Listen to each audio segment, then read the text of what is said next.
18 ગ્રામ ગ્લુકોઝને 178.2 ગ્રામ પાણીમાં ઉમેરવામાં આવે છે। આ જલીય દ્રાવણનું બાષ્પ દબાણ શોધો।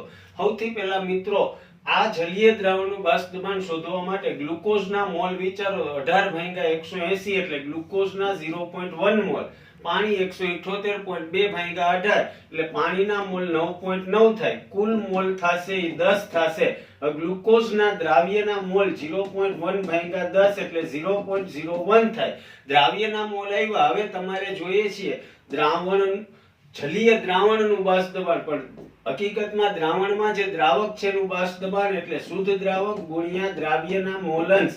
શુદ્ધ દ્રાવકનું 760 હોય, દ્રાવ્યના મોલંશ 0.01 હોય તો થશે 7.6।